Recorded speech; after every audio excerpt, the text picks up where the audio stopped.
for the first time in history, the United States and Israel are initiating a war together.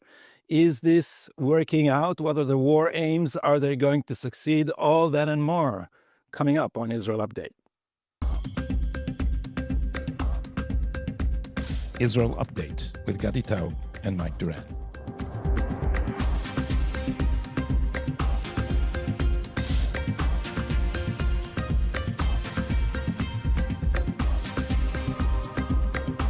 Hello and welcome to Tablet's Israel Update. You may be surprised to see us. You may also be surprised to know that I'm Gadi Taub in Tel Aviv, and that with me is Dr. Mike Duran in an undisclosed location. Shalom, Mike. Shalom. Don't I get a title? No, it's wartime. You don't get a title and you don't have a tie. It's the war room atmosphere on the Bannon style. That's not a very good way to start a podcast with Bannon, is it? Where are you, Mike? I'm. If you must know, I'm in Miami. Why? If you really want to know, I do. I'm not just in Miami. I'm in Coconut Grove. Is that a rich suburb of Miami? Yeah. I mean, it's a trendy place to be. I mean, this shows what kind of person I am. Or what kind of person you are becoming. Yeah, let me show you this. Star had risen. I used to know a lot about Miami because I read this book by one of the best anthropologists of the United States, Tom Wolfe. I think it was called Back to Blood. It's not one of his best novels. It's still very good, and it's good as anthropology, not exactly as literature, because Tom Wolfe believes there's only one human motivation, and that's climbing up the social ladder. But how about we start with a war, because a war is going on all around us. So, Mike, this is a very exciting moment. Before we even move to the bulletin, I just mentioned it briefly in the introduction, but did you ever imagine that in your lifetime the United States and Israel would go to war together? I imagined it, but I thought it was in the realm of imagination, because I believe that the United States and Israel are natural allies. I believe Israel is America's best ally, and I've always wanted them to get closer and work together. I think that makes a lot of sense. But I always thought that all of the political impediments to that would prevent it. But it took Donald Trump and Benjamin Netanyahu. They found a way. It's remarkable. Amazing. And let's hope it also succeeds, because a lot depends on that. So what do we have on the headlines today?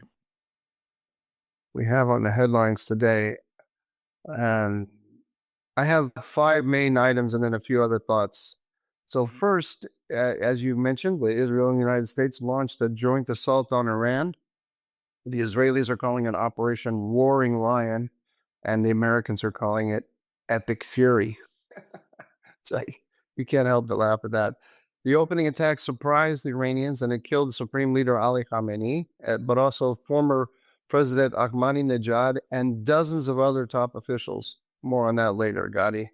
Prime Minister Netanyahu hailed it as ending an existential threat. He urged Iranians to, quote, cast off the yoke of tyranny. President Trump confirmed Khamenei's death, and he declared it justice for Iranians.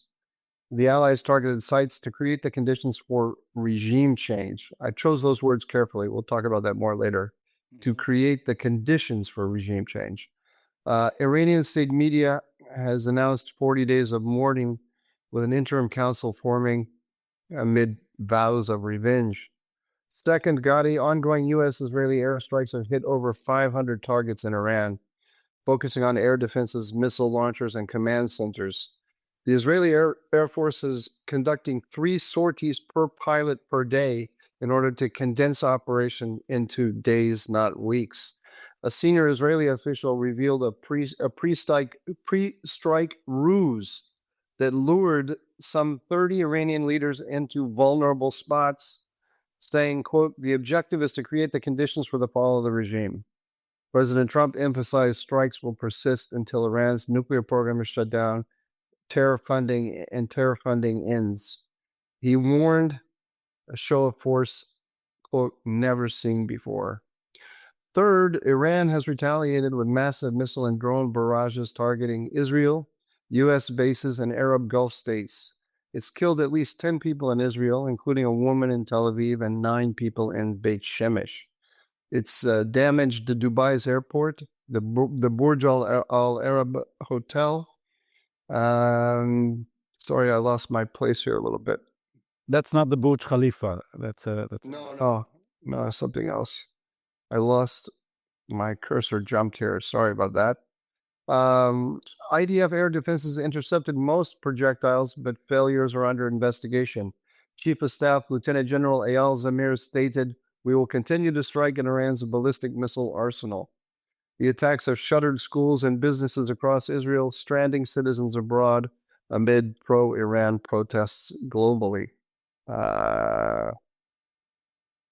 Pro and anti-Iran protests. Fourth, regional fallout intensifies. Neighbors like Saudi Arabia, sorry, Gadi, I made a hash of this one. Regional fallout intensifies as Iran attacks neighbors like Saudi Arabia and summons ambassadors. Experts are warning in Europe and in the United States as well, are warning of no legal basis for the U.S.-led war. In the UN Security Council is full of calls for restraint. Netanyahu noted that the alliance with America is at a, quote, "unprecedented peak," unquote, in military terms. Fifth, the latest from the American and Israeli press. Gadi, I just do a little roundup here very, very quickly. The New York Times says that Iran vows to avenge Supreme Leader Ali Khamenei's death. The CIA has tracked Khamenei for months, and it helped pinpoint his location, although it was the Israeli strike that killed him. And the New York Times editorial board slams the attack as, quote, "reckless and unconstitutional," unquote, arguing that Trump started a war without congressional approval or clear strategy, violating the Constitution's war powers. From the Wall Street Journal, we have a report saying that half of Iran's missile launchers destroyed in the first 2 days of the strikes. Revolutionary Guard is facing an existential threat following Khamenei's death.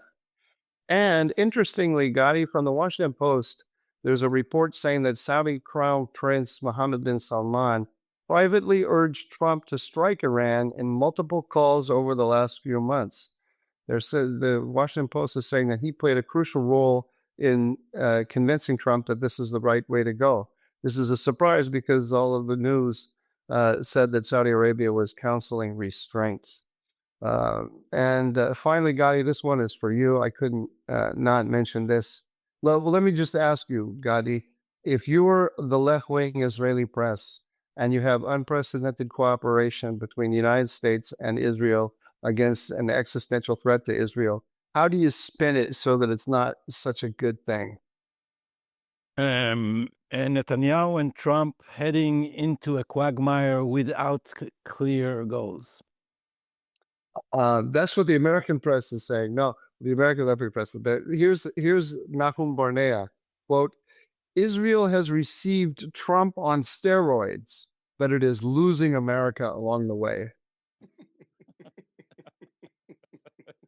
Nahum Barnea is is considered here a very serious analyst. In actuality, he runs a rechilut, a gossip column of politics, with a minimal understanding of politics or geopolitics, and the whole Israeli press is all oriented towards its hatred for Netanyahu. And I just asked one of them, who tweeted mockingly that how many wars have gone wrong and why are we so happy at the beginning when we don't know how it would end.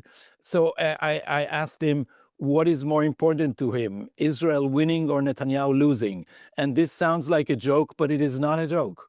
It is not a joke, and I will show one of my cards for the dumbest take now because this has been forced on me.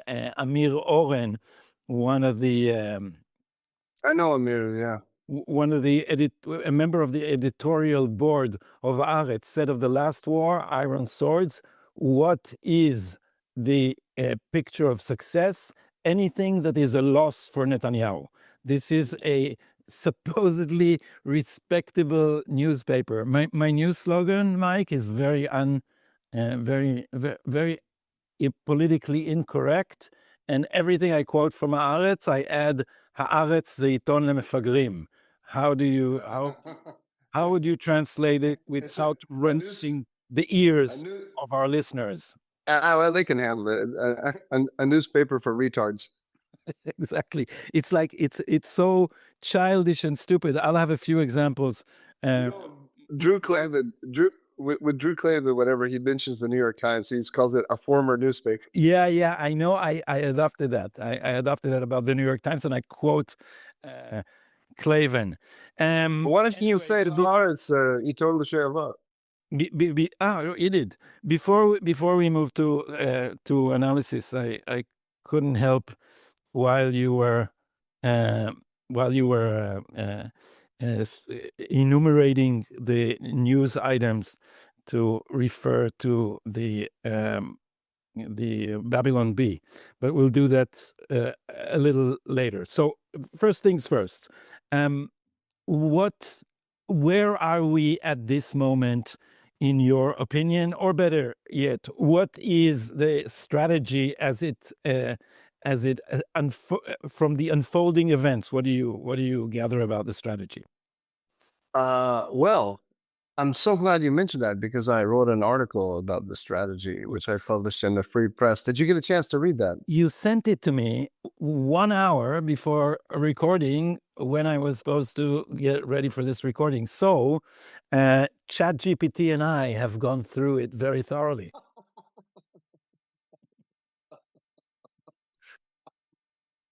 Yeah, sorry, I forgot to send it to you.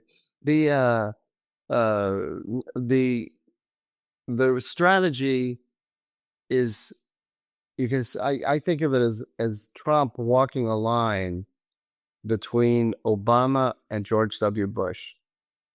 You think about it this way, and this is not what I wrote in the article, but think about it this way: that Ali Khamenei was trying to turn Trump into Obama.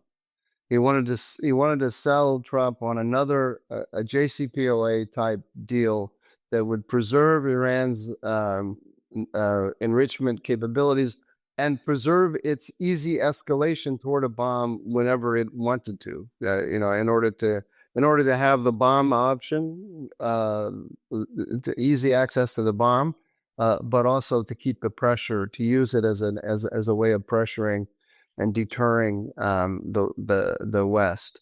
Trump famously campaigned in 2016 against the JCPOA, calling it the dumbest deal ever, dumbest deal in history. So Trump can't go back to a JCPOA style deal. On the other hand, he also campaigned in 2016 against George W. Bush and said that George W. Bush's Iraq war was the dumbest war in history. So he can't carry out. It's hard for him, not just because he has attacked Bush in the past, but a part of his base also doesn't want to see an American ground operation or the United States creating a huge mess, as it did in Libya, for example, as it's perceived to have done in Libya. Let's put it that way. So Trump wants stability. But he wants major behavior change by the Iranians. The kind of behavior change that a simple negotiation with the elite, even coercion under pressure, is not going to produce. So this leads us, if we're between those two positions of not being Obama and not being George W. Bush, then what we're looking at is a war that is aiming at regime transformation. And so they are taking out, systematically decapitating the elite in the regime, and they're hoping that they're taking out the elite on the one hand, and they are inciting the population to rise up on the other hand. And they're hoping that if they put the what's left of the state between the hammer of public popular protest and the anvil of American and Israeli attacks on the elite, on the upper echelons of the regime, they can actually transform the regime. So the strategy is actually regime transformation, is what rather than regime change. Yes, it's and the model is Milosevic in 1999. That's where we changed the government through air power. 78 days of dropping bombs on them, by the way. So there is a precedent. This has been done before. The question is, can but the government and not the regime. So you would yes. Well, I would say the government and not the state. They don't want to destroy all state structures. So let me just try and clarify.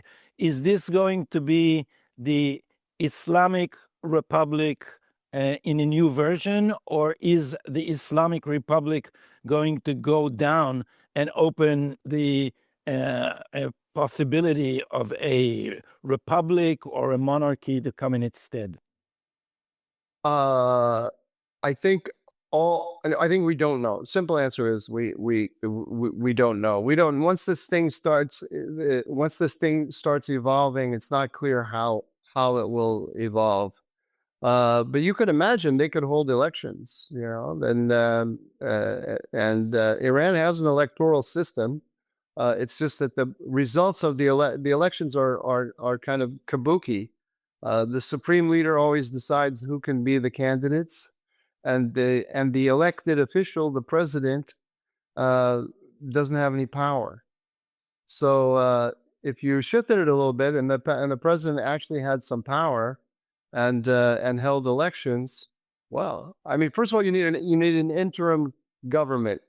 Who's going to be in the interim government, and then it has to define its path forward, which it will do, like the remnant of the Maduro regime is doing in Venezuela, you know, in intense negotiations with the United States. So exactly where that's all going to end up, it's not clear. One thing is clear, I mentioned it in my Free Press article, which is called Trump's decapitation strategy, for those of you who are subscribers to Free Press. I talked to a very reliable and well-informed source who told me that there is a plan for the day after, and things are looking pretty good. So that's kind of interesting. So when the New York Times says there's no strategy, that's not true. There was a strategy. The Israeli media is full of the "there is no strategy" argument parodies, because all through the Iron Swords War and the whole sweep of the war that basically destroyed the Iranian axis in the Middle East, the pundits on the right who are now leading in humor kept saying, well, what is the strategy? You know, Hezbollah was destroyed. What is the strategy? Syria fell. What is the strategy? Iran lost their nuclear. What is the strategy? And so that question has really grown old. But let me try and map the possibilities after I mentioned that if this is going to succeed, it will be, I'll put it this way: believers will be strengthened in their beliefs that for the second time, Purim, the exact same date, Haman HaRasha of the Purim Megillah has been destroyed, and Israel is going to be salvaged or saved yet again from those who are in every generation out to destroy us. So who's Esther in this story? I didn't think of that.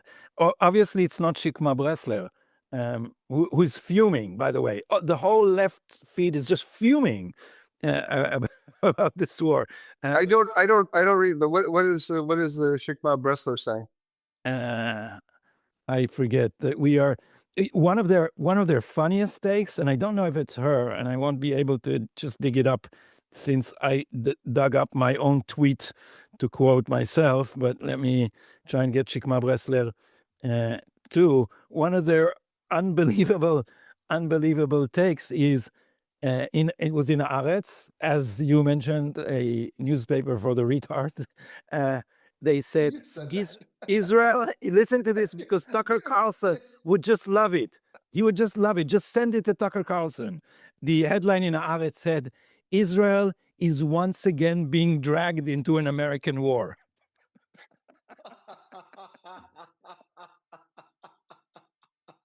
Unbelievable. Some of the Israeli press is just because their whole orientation is they're not reporting news. They're spinning events in the way that they think would hurt Netanyahu most. So this is their profession for a long time, and they've completely lost touch with reality. But we have not and this is why we have Israel Update. So while I was anticipating your article, curious to read what you said, I tried to map the possibility or the possible outcomes of the war. I'm not going to elaborate. Let me put on the table 6 possibilities, and then you can put them under your microscope and look at them in geopolitical terms. One is that is very unlikely. I called it hissardut, survival, that the Islamic Republic will manage to weather the storm and stay more or less in its proper form, in its current form, with different persons at the helms. I said this was unlikely. Second option is reform, that the Islamic Republic would reform itself, by which I mean it would create the impression of taking a new direction, but it will continue to pursue its plans for uranium enrichment and its anti-Western orientation. I call that false reform. Then I said real reform, a reform that will change the direction of the end policy, give up the nuclear program, but not give up completely the long-term and the theological orientation of the Islamic Republic. That is, it would pretend to become a more responsible player on the international scene, while deferring to an unknown future its ideology. We've seen such things happen. We've seen this, for instance, with China, which was extremely ideological under Mao Zedong for most of his life, but beginning with 1972, has kept the ideological orientation as a distant lodestar, but behave pragmatically on the scene. So that's the third option. The fourth option is, I think, what Trump and Netanyahu are aiming for, and I would call it regime change, and more bluntly than you did. And this is a complete collapse of the Islamic Republic, to be replaced either by a restoration of the Pahlavi monarchy or by a new form of a republic. Option number 5, quagmire, is that the right thing? I wrote it in Hebrew, histabchut. Things will get tangled, complicated, and would be dragged into a ground war, the last thing that Trump wants, on the model of Iraq or Afghanistan, with no end in sight. And 6, also unlikely because of the risk of 5, occupation. An occupation of Iran by ground forces, American, Israeli, international, whatever, who will force a regime change. So I think this is the range of possible options. Am I missing something? Yeah, I think you can collapse a few of those into one. And some of the distinctions you made at the beginning between fake reform and so on. There's basically the way I see the options. They are, well, let's just say the one that's missing. So there's one missing, I think, which is civil war. so that like Syria. There's a chance that Iran could become the new Syria.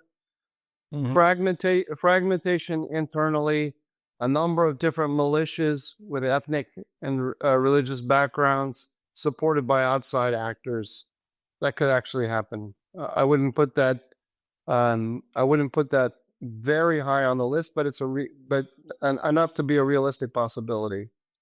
We don't know what's going to happen internally. There will not be an American ground war. That will not happen. I put that at zero. Trump won't do that under any conditions.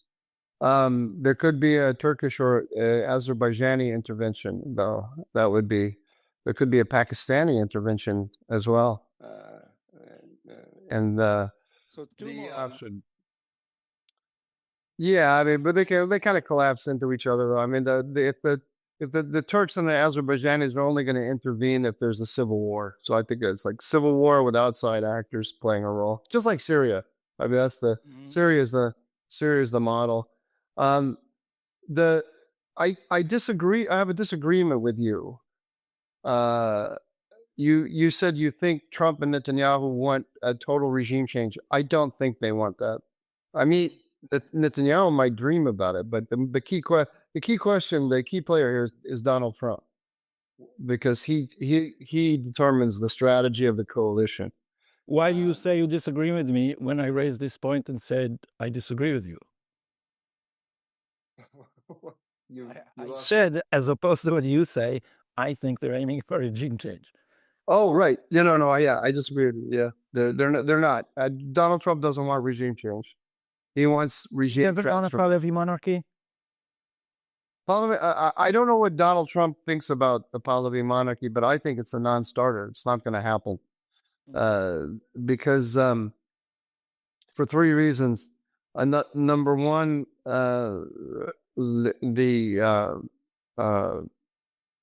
what the IRGC isn't just the terrorist military of Iran. The Revolutionary Guard, yeah. Yeah, the Revolutionary Guard. It also runs the economy. So it's very hard to reform this thing. I think you have to look for a model of the Russia after the fall of the Soviet Union. It's what happened is the KGB took over. It called itself something new. It's the FSB. Look who's running Russia, former KGB agent. So the real power in the country is the IRGC. It has control of all the economic levers. If you brought in Pahlavi as an interim figure, he will either be totally controlled by these guys, killed, or immediately exiled. That's one reason. Second reason, I just don't think he personally is the guy for the job. He has spent his adult life in Potomac, and living a suburban American life. Fate made him the son of the Shah, and so he is all of the aspirations of the monarchists focus on him. But there's nothing about his personality and experience that suggests that he's actually the right guy for the job. Also, the Iranians have been very effective at killing anyone who could possibly be a symbol of opposition to them. So, for want of an alternative, people's aspirations focus on Reza Pahlavi, but he doesn't have it. But finally, one of the most important reasons in my mind is that Reza Pahlavi is a symbol to all of the minority groups of Persian fascist domination of the minorities. People are the Shah, the Pahlavi monarchy killed a lot of Kurds. It killed a lot of Azerbaijanis as well, by the way, but it killed especially a lot of Kurds, a lot of Arabs. People don't forget. And it doesn't matter how well-intentioned or nice a good character a man Reza Pahlavi is, he represents that to the minorities. And a lot of people are not aware of this. The monarchists don't want you to know this, and they deny it. And all of the Iran expertise in America, when I say all, I mean all, and the universities, in the think tanks, and in the intelligence services is either made up of Persian monarchists themselves or people who are closely associated with it and trained by them. And in those circles, if you even start to talk about the ethnic question, you get shouted down and you're told that you're counterproductive and that you don't know what you're talking about and so on. It's a taboo subject. But he's a non-starter. He could play. There's a role for him to play. By the way, he's not playing it. He should be pulling together all the opposition groups and putting together some ideas for where a united Iran could go. And he hasn't done it. I wrote an article, by the way, I don't know if I sent it to you, in the Washington Post about the ethnic question in Iran. Did you see that? No, I didn't. Oh, I didn't send it to you. I'll send it to you. It's the key question is, yeah, we talked about it here. We talked about it. Is The less we broadcast, the less I get to read your over, Mike. Take You it. should be on top of my Oprah now, completely. This should be. I'm a little bit hurt. I'm a little bit hurt, but we'll talk about my emotions. I have the first 3 leather bound volumes, but I'm missing on the current stuff. But we talked about it here. The key question is Iran a multi-ethnic nation like Britain, with the Persians playing the role of the English and providing the basis for the culture of the multi-ethnic, the lingua franca, I don't know what to call it, of the multi-ethnic. Remember, because I said it's an illusion even in Britain, and it's more and it would be more complicated by far in Persia. So I think the term nation is not a good one. I think we should as Persian nation and an Iranian citizenry. But there is a British nation. I mean, that makes sense, actually. No, there is. Well, Yeah. maybe I'm biased because I come from Israel, and people who are critical of the idea of a Jewish state want to say that there is an Israeli nation. There was a big row here about Lucy Harish. Maybe I should open parentheses and tell this story. Lucy Harish is an Arab broadcaster on Channel 13, the leftist Channel 13, and after the left has been harassing politicians, journalists, pundits, activists on the right by blocking their entrances to their own homes and stopping their cars, and there's one Israeli who does this to the left, and the left goes screaming that the order is collapsing. His name is Mordechai David, and he demonstrated outside the house of Lucy Harish, and Lucy Harish came with that monologue about how she about Israeli racism, and about how she hopes the Arabs would vote in droves in this election. Now, this is a very controversial thing because the Arab parties, not necessarily like the whole Arab population of Israel, are very, very anti-Zionist. They're against the idea of the Jewish state, and she ended her monologue with Inshallah. Then people reminded her that when she was interviewed, she's married to an actor, an Israeli actor, a very good actor, Tzachi. Israeli Jewish. Israeli Jewish actor, yeah, and I forgot his name, Tzachi. That's embarrassing. I'll look it up in a minute. And there's a monologue recorded on video of her as a younger woman saying she would never marry a Muslim because he can be nice, in the first years, but then what will she do if he starts beating her up the next year? So she is a Judaized Arab, and now she came out against the Israeli fears of the growth of the Arab parties, and this became an issue of contention. And why am I mentioning this in this context. Because when Lucy Harish, I commented about this in Hebrew, when Lucy Harish gave her speech against racism and for more Arab participation in the Israeli democracy, what she did is not just say a minority is going to participate, but what she was outlining, or what was understood that she was getting at, is the renouncing of the idea of a Jewish state in favor of an Israeli nation that would include Arabs and Jews and be a new identity. And the truth is that nobody in Israel, or almost nobody, with the exception of some post-colonial intellectuals who call themselves Jewish Arabs, nobody in Israel thinks of themselves as not one of these, is it Jewish or Arab. Neither the Arabs nor the Jews are willing to give up their ethnic national identity for an invented identity called an Israeli nation. So there is no Israeli nation. There is a Jewish nation. There is arguably an Arab nation or a Palestinian nation, but there is no Israeli nation. There is only Israeli citizenship. And why is this so confusing to Americans? Because Americans also think that American is just their citizenship, while they belong to all these ethnic groups. Like you, for instance, are famously Irish American. There are Italian Americans, Jewish American, African Americans, Catholic Americans, many categories, racial, national, religious, and other stuff. But the truth is that in America, the strong thing is the American identity.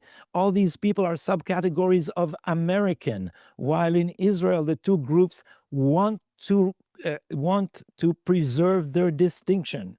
They want to preserve their separate culture. They're not willing to merge this into a common culture as Americans do. And so the question is, where is Iran on that scale? On the far side of American, where Iranian is the dominant identity and the rest is a subgroup or folklore, or is it like Israel, where Iranian is just a citizenship and Persian and Azeri and Kurdish are the national identities? Okay, we've gotten way far afield from what the Donald Trump's strategy is. Yeah, but I'm sorry, I'll take you back. But I have to say one thing. Yeah. I just want to say I totally disagree with you. I totally disagree with you. I think there is actually an Israeli identity that is not, but this is for another time. We'll have another discussion of that. I think it's fascinating. Just one sentence and then we'll move on. It's just that these identities, they get created by history, not by anybody's intentions. They just happen. And you get these ridiculous or these crazy contradictions in people. Like, it always cracked me up that Sean Connery, who made his career as in His Majesty's Secret Service, 007, he supported the Scottish Nationalist Party, which was just crazy. Because he was an infantile, he's an actor, which means he's a political adolescent almost by definition. But anyway, and hasn't thought through all the contradictions in his own character. For another time, the Donald Trump doesn't want civil war. He doesn't want a mess. He wants behavior change. He wants no ballistic missiles, no nukes. Number one, that's the most important thing he's always put emphasis on. No ballistic missiles, no support for the proxies. And if he can find somebody on the other side who will give him that, or a big chunk of that, without having massive disruption, he'll take it. I think. And he also wants he wants to see that there's going to be a regime that's going to treat its own population with less brutality. So he'll take that. That's a great deal from his point of view. He's still looking for the deal. What is the nature of the deal? I don't know if you didn't define it correctly, or that I'm still reeling about your completely misguided comment about Israel. So that's again. The deal is that he wants the Iranian state to renounce its nuclear program, to drastically reduce its ballistic missile program, to stop supporting proxies, and to treat its own population with less brutality. And But if it's the same Islamic Republic, how would he be able to tell the difference between that and another con like the because genocide? because they'll make the deal with him. I mean, they'll make the deal. They'll let the inspectors in, and but he can't get what he wants. He can't get what he wants, which is those changes in behavior, which is a massive change in the orientation of the state, and to have stability without dealing with the IRGC, with somebody from the IRGC. He can't. The IRGC is so entrenched in the economy of the country that it's not possible. And so I think we should prepare ourselves for the moment when Trump says, I want to stop the war and I want to negotiate with person X, because I think I can get the deal I've been looking for. This is still, from Donald Trump's point of view, this is still an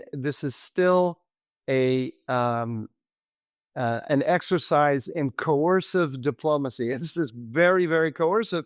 And he's decided that he's not going to find the Iranian pragmatist that he's looking for until he wipes out the top 2 or 3 levels of Iranian leadership. Mm-hmm. And does he have a strategy of telling who that might be? Because my basic instinct is, so long as this core of the Islamic Republic stays, it's like the Communist Republic, the Communist Party of China. It can change the outside orientation. It will not give up its long-term ambitions, and so it would just look for another opportunity somewhere down the road. Yep, for sure. I mean, look, I'm willing to take a half a loaf. First of all, I think that this is what we're going to get. I don't think we're going to convince Donald Trump to do anything else. So they have some idea. This is what I told you. I talked to a very, very reliable source that told me that they have some ideas about the coalition that could take Iran in another direction. So we need to watch. But these things are very hard to do with a remote control. So once the whole thing starts to crack apart, then all bets are off. It can move in all kinds of directions that no outside player, even no inside player, can control, because there's a lot of forces at work here, including these ethnic forces. That's why I keep going back to them. I think that these ethnic forces are going to play a bigger role in the creation of the new Iran, whatever it looks like, than we are led to believe by the experts. Mike, we have 2 other aspects of this. We thought we had one, but I think we have 2. One is the Iranian response, which you wanted to talk about, and the other, which is also in your line of expertise, so I'm curious to hear your opinion on subjects which you understand, unlike Israeli ethnicity and nationalism, which is geopolitics. How would this influence? Did anyone ever, did anyone ever tell you that you're an old Jewish woman? You're purveying guilt and being passive aggressive. Yeah. Oh, like did your mother do that to you when you call her up? Did she say, "Oh, why are you calling me?" No, my mother was more aggressive. And I was hoping to be so myself. I didn't think there was anything subtle about my remark. Like, but if you want to spin it that way, your mother was a much sweeter character, so you're entitled to. Um, anyway, what I was getting at is to ask how would this influence the general structure of the geopolitics in the Middle East? So let's take these one by one. This is more or less the stage is yours. One for the Iranian response and how they're dealing with it so far, and then move to geopolitics. So the Iranian response is interesting, and I have to say that I I'm not surprised, but this is what's interesting. What's interesting is the Iranians are shooting missiles. They are continuing to shoot missiles. You know, I collected here just before we started taping. I went to the Hebrew press. The Israeli press is publishing many more names of people who died than that I've seen in the American press. And I was going to say that the American press is at least that I've seen. So the and the Israeli press is also publishing speculative things, which it's getting from sources in the intelligence in military intelligence, from Iranian media and elsewhere. Here's the Israeli press is saying that 40 top leaders died, and they include Ali Shamkhani, who was the secretary of the Supreme National Security Council and senior security advisor to Khamenei. This is a very important guy. Israelis tried to kill him in June and failed. Mohammed Pakpour, who is the commander of the IRGC. Aziz Nasserzadeh, who is the Minister of Defense, Abdurrahim Mousavi, who is the Chief of Staff of the Armed Forces, Mohammed Shirazi, who's the head of Khamenei's military bureau, Saleh Assadi, who's the senior intelligence figure. Possibly, they're saying they're not confirmed, but possibly Javad Por Hussein, who's the head of foreign intelligence. So they on day one. On moment one, the Israelis decapitated Iran in just like they did the last time. And the missiles are still going. So this tells you, and they're shooting a lot of missiles. The Israeli press is a little too jubilant about because there are less missiles coming to Israel than expected. And the ones that are coming in such a way that they're pretty easily intercepted. But I forgot the number. They shot off 139 missiles toward the UAE yesterday. So Iranian spokespersons, I think from the foreign ministry, said that they are not targeting the Arab countries around them, but the American bases in these countries, which is obviously not true, but that's the way they're trying to portray it. Yeah, sure. And they are also attacking American bases. And we all saw the video of the naval base in Bahrain that got hit. But the point here, though, is that command and control of the IRGC missile forces is intact and operating, and but it's also decentralized, right? So this is not as surprising, because the way they've pre-programmed the whole thing is that is that in units have independence and are ordered to shoot whenever they can. I don't know about that, because these are strategic weapons. You have to, it's one thing if you're a commander with a artillery battery on the battlefield, then you have the right to shoot your artillery at will. But when you're shooting a missile at the capital of the UAE, that probably takes a commander a couple of rungs above you to say go for it. I don't think they're all just running out and shooting willy-nilly. There's some purpose to what they're doing. Or there could have been a pre-planned strategy. Could be, but could be. I doubt it, though. I doubt it. And look, these, um, I don't think this structure is easily destroyed by the air. Maybe it will be. I doubt it, though, because it's underground. There are some videos out there of the previous head of the IRGC who was killed by the Israelis last time around, of him driving in a tunnel underground, which has and he's on a road with 2 lanes and traffic, and tons of missiles. These aren't bunkers that the Iranians have. With the help of the North Koreans, they built underground missile complexes. Let's call them missile cities. And these are not easily destroyed by the air. What the Americans and the Israelis seem to be doing is going after the launchers. And that I thought it was interesting, that news item I read you, the Wall Street Journal said that they've taken out 50% of the launchers. That's a big deal, because that will really slow down the missile strikes.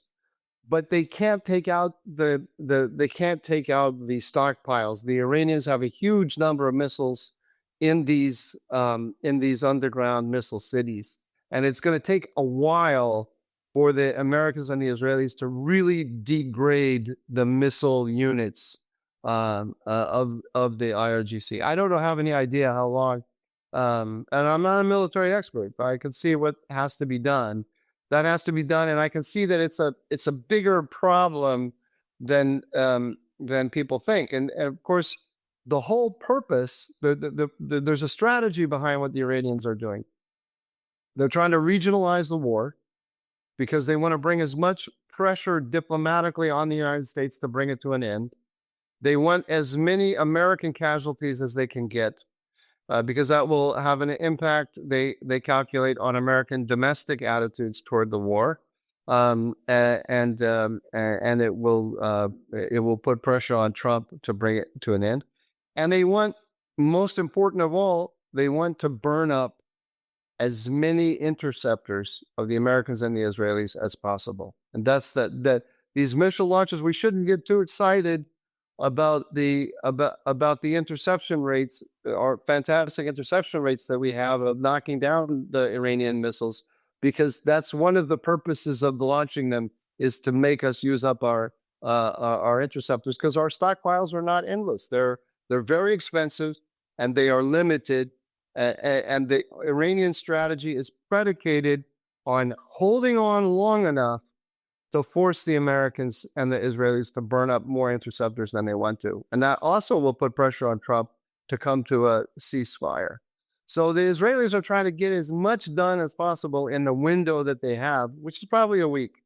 And I don't know that that's enough to really take down crack up the regime. And why do you think the time frame is that small?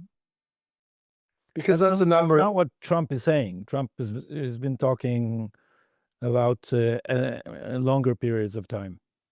He doesn't want this to, I think politically he doesn't want this to go on too long. He wants, just like, remember last time he came in, the same mentality is still there in some form. It's shifted, it's changed, but he last time he came in with the B2s, he hit the nuclear sites, and he said, "We're done." And remember, he went out in great anger, which I think was authentic anger. And he said, the Israelis and the Iranians are so stupid, and he cursed at them. And he said, this has to end now. And he turned back the last wave of Israeli attacks. Yeah. So that mentality in some way is still there. The Iranians know that their strategy is designed to exploit it so that they can survive. I would have thought, if you'd have asked me beforehand, if they took out the leadership like they did, all these guys, all the top guys in the IRGC, would, how long until they were suing for terms? I would have thought, it was quickly, and it would be quick. And I probably would have thought too that we'd see some clear what do you call it, defections and so on. We haven't seen anything yet. Now, who knows what's going on behind the scenes? Maybe there's tensions and things are cracking up, and way because it's only been one day. But I'm counseling myself not to get ahead of myself and not to think that because yesterday was a very good day that means we're going to get everything that we want. And I'm looking at what needs to happen before we get to what we want. The other thing is that clearly, I mean, Khamenei was 86, and the regime clearly, I think, had already taken steps. They knew he could drop dead any day just from natural causes, and they had already taken steps to distribute power around. I think the Israelis knew that. I think that's why they took out all those guys at once. But apparently, there's still a serious structure there. This is my takeaway from day one: is what a fantastic day, but the structure is clearly still there. That was when the Babylon Bee headline came in that said, "Don't these people now wish that they'd done this meeting on Zoom?" The, By the way, I'm really looking forward to getting the story of this surprise attack. You know, when Israel surprised all those guys in their beds the last time around, I thought this can only happen once, and then we all they will no longer sleep. we all, well, I didn't think they would all come together in a meeting. And there was some kind of fantastic deception operation here, and we don't know the whole of it yet. I want to know though. The wildest and then also the wackiest thing I heard is that Mossad dentists have implanted tiny GPSs in their teeth. And so we've been following them via their GPSs in their teeth. You know, I think that's the kind of story just to sow dissension, make people distrust everyone. Yeah, though after the Grim Reaper operation, people are inclined to believe more and more things.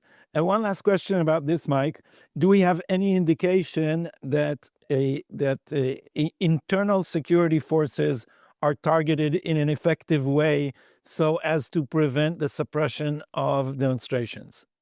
The news this morning, I can't remember if I saw it in the American news or the Hebrew press. The news this morning is that the Israelis are going after that today.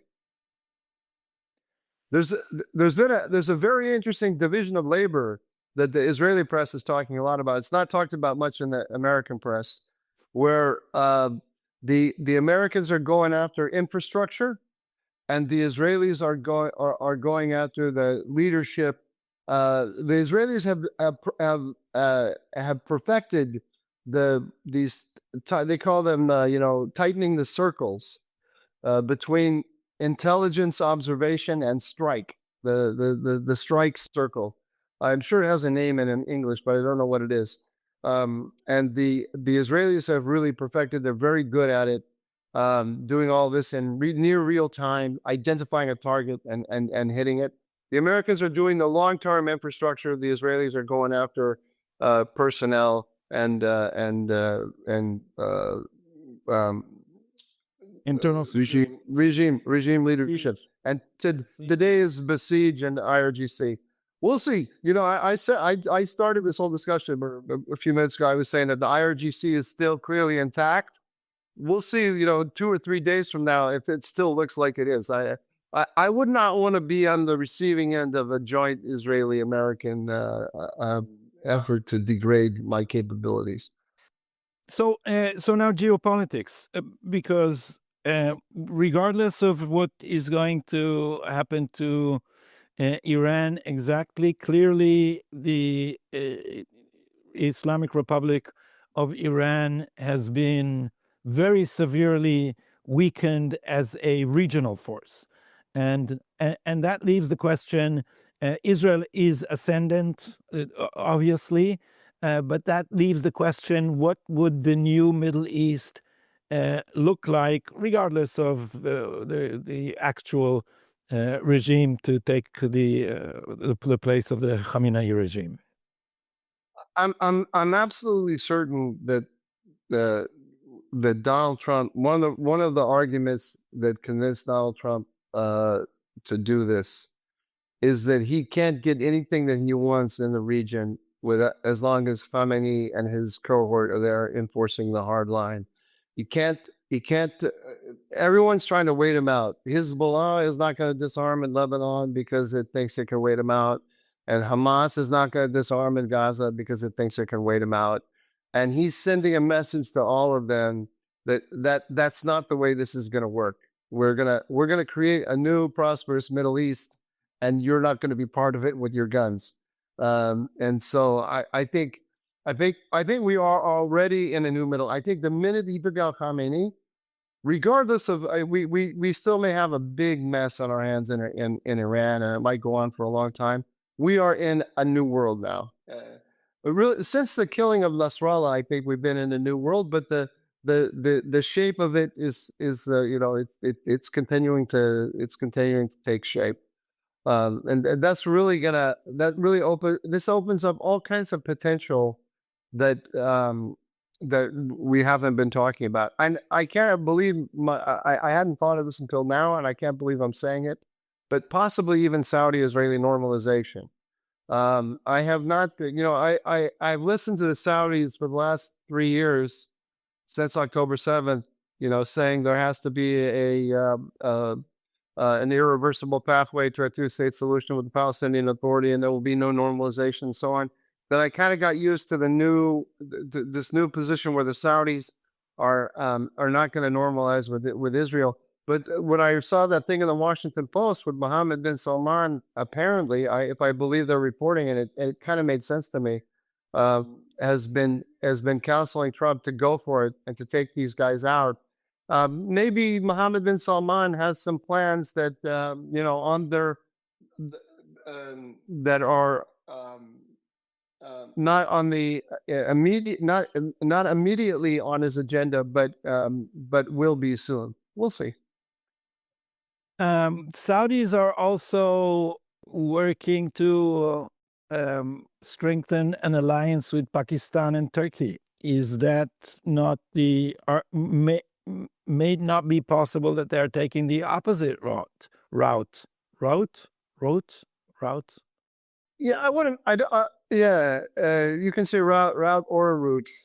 That just identifies you from different parts of the United States. Everywhere in the United States, apparently, all over the place. I don't think you should read it ideologically. The alignment with the Turks and the Pakistanis. Yeah, they want stability. They want stability, and they want economic prosperity. They don't like the Israeli and the UAE policy of fragmenting the countries. That's what they see. They don't like fragmentation. They like centralization, unity, and stability. But if originally that was conceived in the days where Iran was still a major power in the region, although not the major power that it used to be, then is not that same alignment making sense as a buffer against Israel's rise to hegemony, which the Saudis are not happy about? I don't know how unhappy they are with Israel's rise. I don't know that. I think the Turks are increasingly defining Israel as a strategic threat. The Saudis, I think are more concerned about the way the UAE and Israel go about projecting their power. They don't like the Israelis in Somaliland. They don't like the UAE's policy in the Sudan, which is to fragment. Which works to fragment Sudan and build up a power base rather than unite it and passive and stabilize it. They don't like the UAE's policy in Yemen, because same thing. They're picking one group and strengthening it rather than trying to settle the whole country. It's a worldview that they have. It's a practical, pragmatic worldview.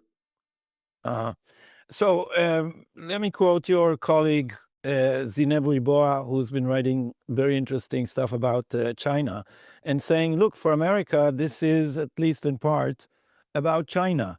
And if I translate this into a metaphor that Israelis and Americans, I think, can understand, then Iran was the front guard for China in the Middle East, in the same sense that Hezbollah was the front guard against Israel for Iran. So as long as Iran can be a thorn in the side of the United States in the Middle East, it cannot pull up all of its resources to threaten China vis-a-vis the possibility of an attack on Taiwan. Is that a major consideration for the Trump administration? I'm sure it's very, very much at the forefront of Donald Trump's mind. Absolutely. And he realizes that the Chinese want to pin down American resources in the Middle East. They want to continue to get Iranian oil at like basically half price, which allows them to, China um, is not well endowed in energy resources, but it can behave on the global stage like a country that is well endowed because it gets sanctioned Russian oil at half price, or at a 25% discount, and it gets Iranian oil at a 50% discount, and all of a sudden it's as if it has its own oil wells. It has, China has refining capabilities, and it markets refined product to countries like Australia, or at least it did a couple of years ago when I looked into this. Australia, which is well endowed, is buying refined products from China, which is not well endowed. This is crazy. So Trump wants to bring all of this in, just like he would Maduro in Venezuela. He wants to take advantage of the resource-rich position of the United States in order to shift the balance with the Chinese. He's aware that the Chinese are supplying targeting data to the Houthis. He's aware that there are only two entities in the world that have anti-ship ballistic missiles.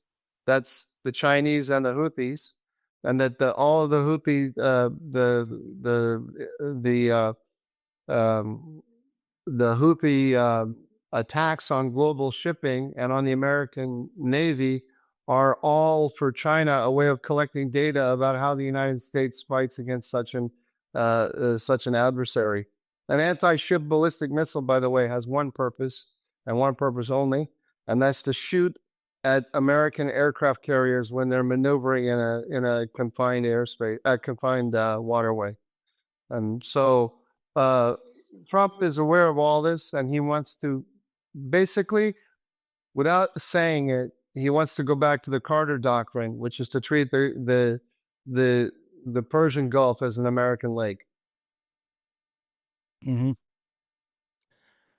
Okay, Mike, I have a feeling that my report on the Israeli deep state, which is very interesting, by the way, amazing new developments, is not it's not the right place for it. We can save it for a next episode, and we can repeat, although not expect our listeners to believe that soon we will be on a more regular schedule. But if you don't believe that, you can just ignore that comment, and we'll surprise you later on. So unless we want to comment anything else about the war, we can move to the dumb mistake. Okay, what's your dumb mistake? Oh, you want to start with me? My dumb mistake is Matt Walsh, who wrote a tweet in which he claims not to understand why the war is an interest of the United States. And he says as follows: "It's troubling that the arguments we're hearing for this war in Iran, including from Trump himself, seem to revolve primarily around bringing freedom to the Iranian people. As Americans, the freedom of Iranians is not our responsibility. If a single American life is lost in the service of that goal, it will be a travesty. To which I responded, Mike, and I think it was my most successful English tweet ever. You don't understand why nuclear Iran is a danger to America's interests? That's a bit like not knowing what a woman is, Matt. Is it not? I didn't see it. I want to retweet that right away. I'll send it to you. But what I wanted to point out is that the isolationists. There was a more intelligent tweet by Paul Rand, who is generally a very decent guy. But all these isolationists who are not understanding what the American interest is in a war with Iran, I don't know if they feign innocence or if they have become so geopolitically stupid that they don't understand what the basic interests of the United States are. I won't have time to read it, but let me also point out that this tweet, Lee Smith, our friend, retweeted it with a very convincing and very sharp 2-paragraph argument about how a nuclear Iran is a direct danger to the whole world order, to the world economy, and to the security of Americans worldwide. So I consider Matt Walsh to. By the way, the movie that he did on What Is a Woman, I thought was great. His critique of the woke is great, but it comes with a complete misunderstanding of politics. Paul Rand quoted the famous quote from John Adams, who said that Americans shouldn't go around the world searching for monsters to slay. But I think all these people don't realize how intimate and small the world has become, and how direct an Iranian nuclear program is a threat to American interests. I totally agree with you. I think I may write something about this actually. I don't look. There's a degree of dishonesty or disingenuousness in what Walsh wrote, because Donald Trump made an 8-minute video yesterday explaining why he was doing this, and the freedom for the Iranian people was a small part of it. So to say that I don't hear what's the argument? It's a, Trump has been making this argument. He campaigned on this in 2016. He campaigned on it in 2020, and he campaigned on it in 2024. And now they suddenly don't understand. Where is this coming from? I don't know. So yeah. So I do think there's a bit of ignorance involved. That these are people who have fantastic rhetorical gifts. They're good broadcasters, and they've been focusing on a lot of domestic stuff. They've been fighting the culture war domestically and poking holes in democratic arguments, but they haven't spent 5 minutes thinking about foreign policy in their lives. But all of a sudden, it's a big issue, and it's the tyranny of those jobs is that you have to have an opinion on whatever is in the news. Yeah. You can't go before the big thing is today is the war in Iran. You can't go and say, you know what, I don't know shit about this topic, so I'm not going to talk about it. You have to have an opinion. So, but there's a very simple calculation they're making, which is also cynical and I think short-sighted in the end. Well, I don't know. Maybe they know where their bread is buttered, but their audience, there's a part of their audience that is marching in lockstep behind Tucker Carlson, and they want the audience. They don't want their revenue depends on this direct subscriber model, and they want the numbers, and so they're hedging and cutting the distance halfway between where Trump is and where Tucker Carlson is. It's as simple as that. That's the number one reason why they're doing what they're doing. I don't want to be too predictable, so I didn't pick up Tucker Carlson, but I listened to Tucker Carlson's take on the war, and that is so extremely stupid. The argument is that this is a war to make Israel hegemonic in the Middle East, so America is dragged once again by Israel into a war. But Israel has a secret aim, and that is to weaken America in order to strengthen its bond with America's competitor, which in his mind is India.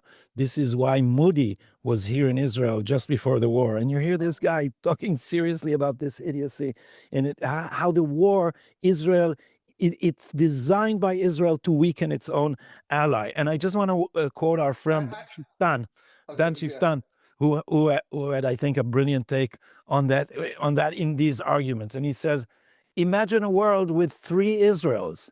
Imagine that you had an Israel near Venezuela and another Israel near Taiwan.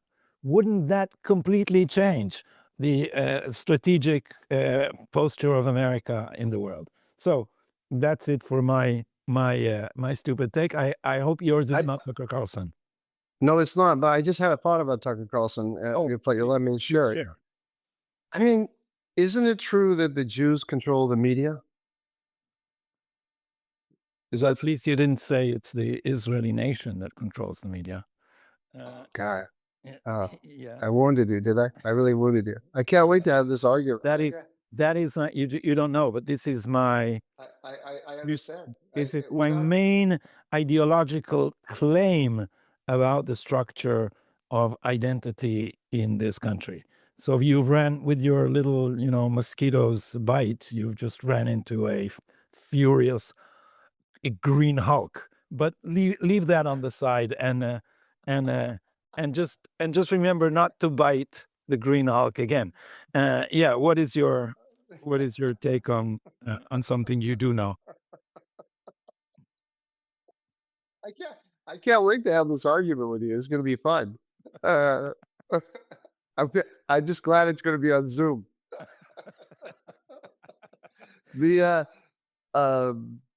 No, you agree? Do you agree with me that the Jews control the media, right?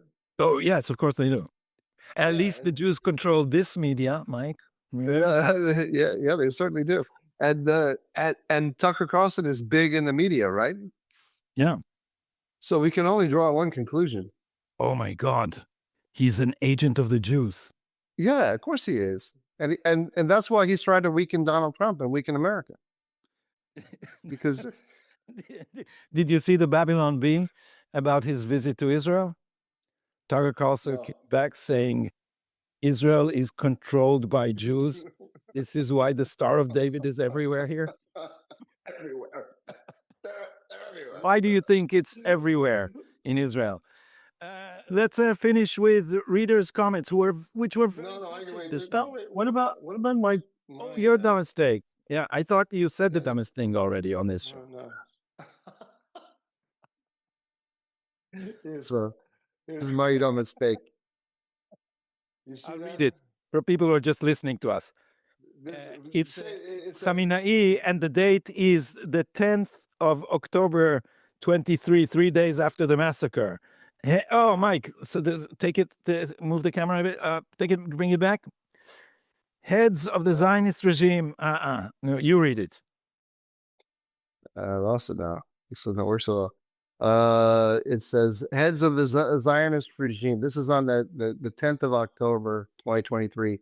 Heads of the Zionist regime and their backers should know that the massacre and mass murder of the people of Gaza will cause a larger calamity to come upon them. So they've called down hell on themselves, or death. My response to this, and you sent it to me before the show, was that where is it now? Was that if you took out the last four words, it would have made the tweet prescient. Heads of the Zionist regime and their backers should know that the massacre and mass murder of people of Gaza will cause a larger calamity. Period. He didn't say on who. I mean, you did, but if he wouldn't, you know what I'm saying. Tov, anyway, readers' comments. So the readers' comments are, as you said, very sweet. The main one I had was actually asking that we talk about the UAE and Saudi Arabia. We kind of did that already, but that by the way was from Isla Maver. What does that mean? Isla Maver. Isla Maver. Yeah, Isla Maver. Was Isla a name? Anyway, anyway, he or she wanted to talk about that. We talked about it. There's more to be said, but I think we covered it already. There's someone named Rosemary Fisk, Gadi, and she said, I fell in love with Gadi after the first episode. You know, you have this away with the ladies. I think he quoted this one. I think you quoted this one. No, this is a different one. In love with me every episode? Was it her before? I don't think it was her. Thanks for keeping your word on the episode timing. We didn't do it this time, though, did we? It was a pleasant surprise this morning. Okay, so Rosemary, I want you to know, though, you are probably over 35, and God is only you quoted this with this same joke, Mike, last time. Okay. I can make the same joke over and over again. Make it over. Well, please. So, okay, then we have, sorry, what were you going to say? Just tell her to get in touch with me. That's all. What's the problem? Okay, you can get in touch with her on the comments. I can't believe we turned this into the Gadi dating site now. Okay. I did that. I probably didn't use that. But yeah. By the way, I don't know if I can tell this story. I just put it this way. I know a guy. Never mind who. Never mind who did a podcast with his daughter. And the whole thing was that he used to joke with his daughter that this is going to be your shidduch podcast. You know, we're going to find you a husband this way, and it worked. It worked. And they just got. I won't go into any more details. I don't know if it's public or not, but anyway, they're over the moon. They found a lovely guy through the podcast, and she's married now. We did the same thing when we started this podcast. I was married, and we managed to get me divorced. You know that for a long time. No, I love my ex-wife dearly. She's an amazing person. But for the longest time, I didn't have this little studio in the living room with my bookshelf behind me. I had the laundry cabinet behind me, and it was in the corridor. And if my wife was in the room, she couldn't get to the bathroom. She was trapped. Our podcast, especially when it ran longer than an hour, would cause major domestic turmoil because my wife couldn't empty her bladder for hours because you were going on about Turkey or Azerbaijan. And I tried to say it's Mike. And she said, it's both of you. And see where it goes now. Okay. Well, I'm sorry that I ruined your marriage. I apologize. I had no idea. Apology. Did I sound a little bit insincere when I said I was sorry? No. That's because no. I was a little insincere because I really I don't care. Okay. Wait. You're trying to portray yourself as a cynical guy. Let me tell you, dear listeners and viewers, when I divorced, I was on the phone with Mike for hours, and he consoled me, and that was a very friendly and touchy and why are you telling kind thing to do, because I want people to know that your outside abrasive manner is just a way to disguise your sensitive Gina herself. We're moving on now. I'm not sensitive. I'm strong and silent. Okay. Alan Led Zepp. Okay. Alan Led Zepp. Okay. He said, Mike, your recent article in Tablet was one of the best I've ever read on any subject. Absolute superb. Thank you. Okay, Alan. Thank you. I had to read that just to make Gadi feel jealous. Did I mention also a brittle ego? Alan, I have a question for you. Does anyone remember laughter? Okay, that's for Alan. I think I asked that on this podcast before. I don't think I got the. Yeah, it's because you're not an American or a Brit of a certain age Okay. who listened to Led Zeppelin. What else can we learn from our viewers before we depart? That I don't know if we can learn from them, but we can ask them to like us, subscribe, and leave a comment. You can leave a nice comment like Alan leads up, or you can read nasty comments. We like them all because they fool the algorithm, and we are here to game the algorithm. That's our purpose. So can't you read like one nasty comment so as to encourage them to write them? You know what? There were very few this time. This episode, the previous episode, I was shocked. It was the most viewed episode we ever had, even more than your interview with Netanyahu. And it was full of very positive comments. And this was after we had a long period of a long hiatus. So I expected our numbers to drop, but we had very high numbers. I don't know why. But anyway, thank you, viewers. We appreciate it. Yeah. So in conclusion, let me just say that we started this podcast in a war that we thought would be short. Yeah, Mike, what do you want to say? There was I'm sorry, there was a negative comment. There was I remember there were a couple of negative comments. A few people said that they politely said that I had my head up my ass about Persians and minorities in Iran. And so that's so I didn't shift one iota on this one. Yeah. So it begins with being wrong about Iran and it ends with being wrong about Israel. You see how quickly it deteriorates?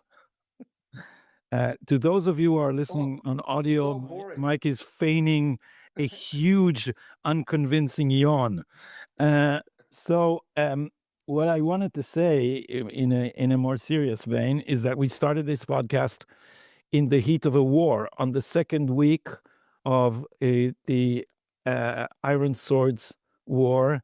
None of us could have predicted the amazing, frightening, exhilarating things that have transpired since. Now we're in a new war, and I think in a completely new world, which we could not imagine back then when we started. So stay with us because the world can change even further. That's it from us for today, and we will hopefully see you within the month of March at the very least, and probably even sooner. Why don't we say we'll be back in a week? Let's be back in a week. We'll be back with you next week. And until then, keep safe.